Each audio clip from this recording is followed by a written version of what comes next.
C'est un plaisir de vous retrouver pour l'actualité ayant marqué ce 18 octobre. Et tout de suite, voici les grandes articulations. L'orphelinat Oasi Muvyeyi Wikigongwe de Gihosha se dit inquiet. C'est l'un des 13 orphelinats fermés il y a 11 jours par la mesure du ministère ayant la solidarité dans ses attributions. Dans cette édition, vous suivrez les requêtes émises par les enfants de cet orphelinat et leurs éducatrices.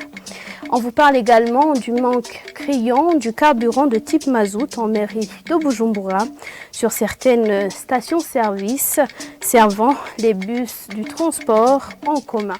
À tout à l'heure pour les détails.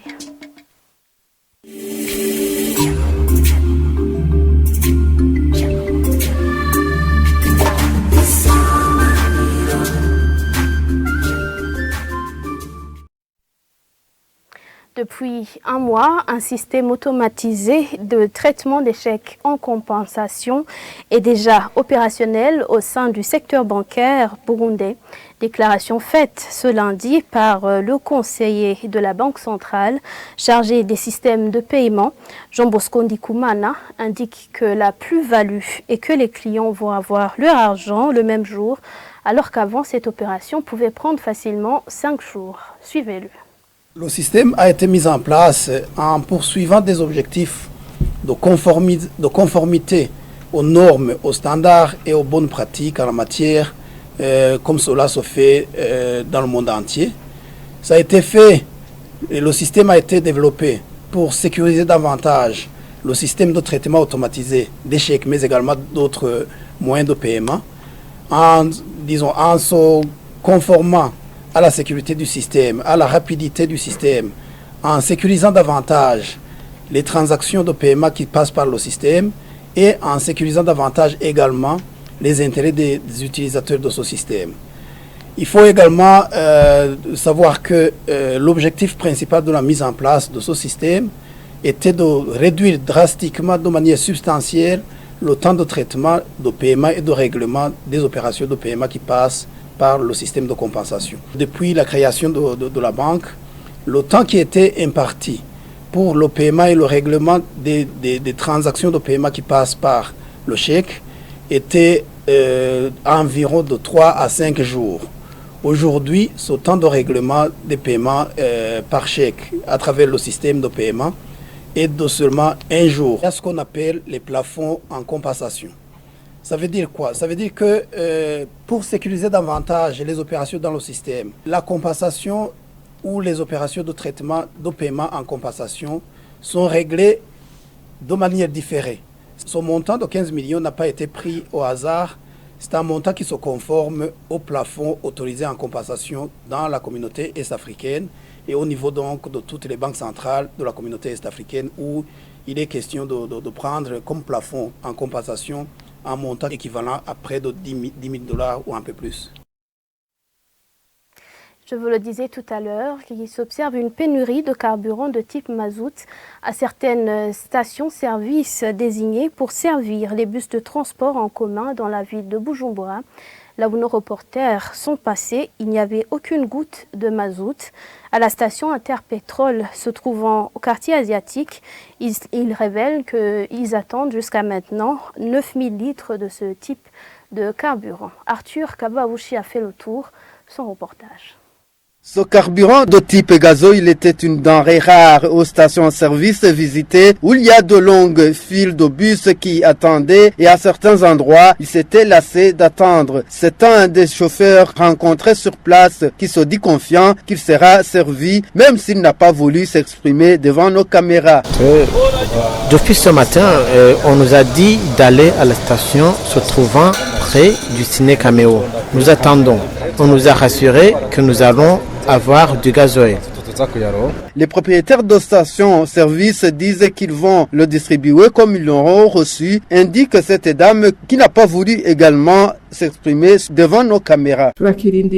Nous attendons car on nous a promis 9000 litres pour leur servir comme on nous l'a demandé. On va distribuer toute la quantité qu'on aura reçue.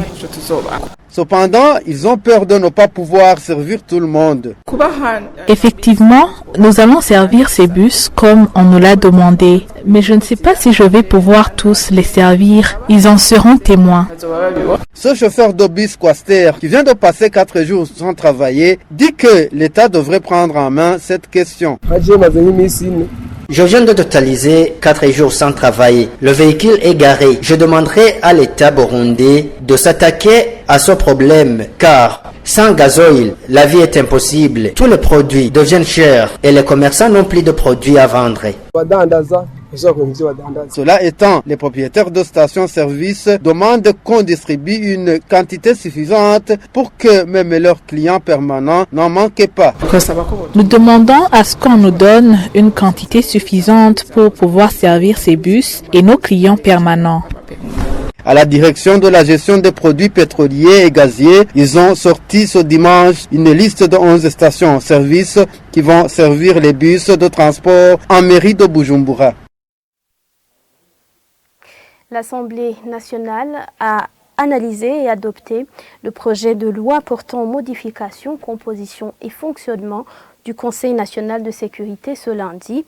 Ce conseil est composé de 15 membres, dont 9 permanents, dont le président de la République, son vice et le Premier ministre.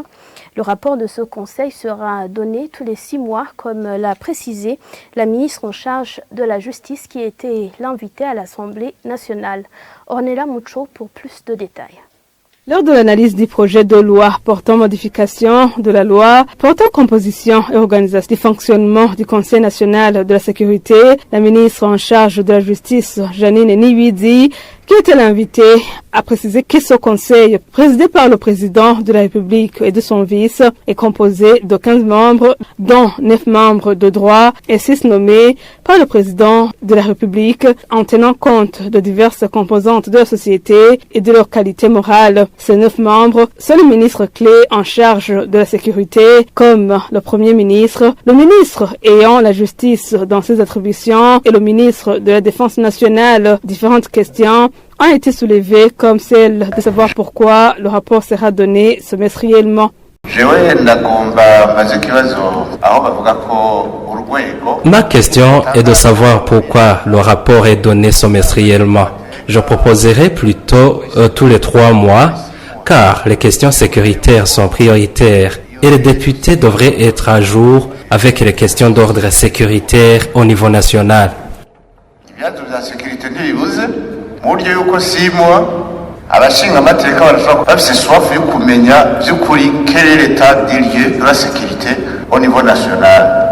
Selon la ministre Niwidi, un délai de 6 mois est jugé suffisant pour élaborer un rapport bien fait.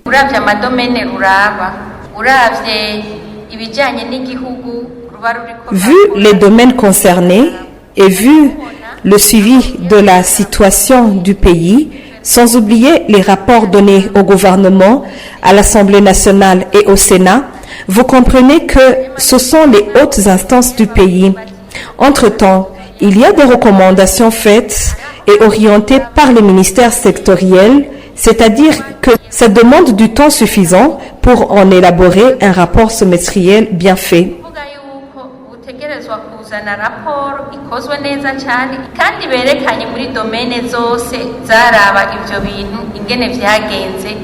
Elle ajoute que ce conseil peut être convoqué chaque fois que besoin, surtout en cas d'insécurité jugée grave.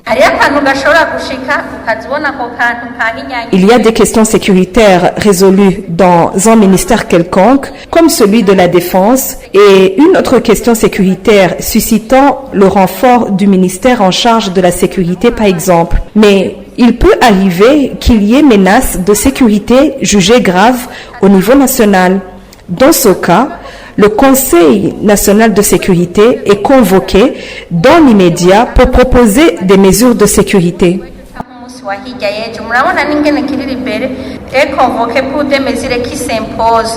Avant ce renouvellement, le mandat du Conseil national de sécurité avait pris fin au mois d'août 2020.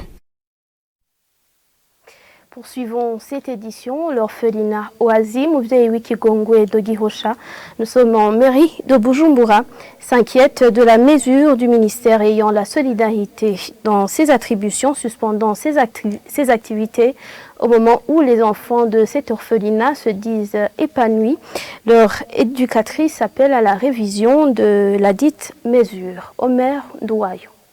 Cet orphelinat abrite plus de 30 enfants, assistés par 6 encadreuses. Floride Ndaïb Fokamiye, une des encadreuses, indique que les enfants assistés sont de 0 à 8 ans, qui n'ont aucun parent. Nous accueillons des enfants de moins de 8 ans. Nous les assistons jusqu'à leurs 18 ans et puis on les intègre dans la vie sociale. Ces enfants ont des dortoirs et des réfectoires. Ils fréquentent aussi l'école et participent dans des activités ménagères. Lorsqu'ils tombent malades, ils bénéficient d'une prise en charge médicale. Les enfants pris en charge font savoir qu'ils sont bien assistés. Depuis l'école maternelle, nous habitions ici, dans cet orphelinat, jusqu'à maintenant. Je suis en 6e année. Nous nous couchons sur des matelas couverts de draps et moustiquaires imprégnés. Cela étant, les éducatrices font savoir que cette décision du ministère ayant la solidarité dans ses attributions de suspendre les activités du dit orphelinat risque de compromettre l'avenir de ces enfants. Au mois d'août, le ministère nous a envoyé une équipe chargée d'évaluation. Nous leur avons tout montré. Ils ont affirmé que notre orphelinat a des minima standards. Nous demandons au ministère de revoir cette décision. La décision suspendant les activités des orphelinats, dont les pratiques, selon le ministère de la Solidarité, ne respectent pas les droits de l'enfant, a été prise par le ministre le 7 octobre courant. Page internationale, avant de clore cette édition, des centaines de manifestants campent pour le 2e jour à Khartoum, la capitale soudanaise, aggravant davantage ce que le Premier ministre Abdallah Hamdok a décrit comme pire crise du Soudan post-Béchir. Ces manifestants réclament le retour des militaires. C'est un reportage de nos confrères de France 24. Ils sont parfois venus de très loin pour gagner la capitale soudanaise et ils promettent de ne plus la quitter. Pour le 2e jour consécutif, des centaines de manifestants pro-armés campent aux portes du palais présidentiel à Khartoum.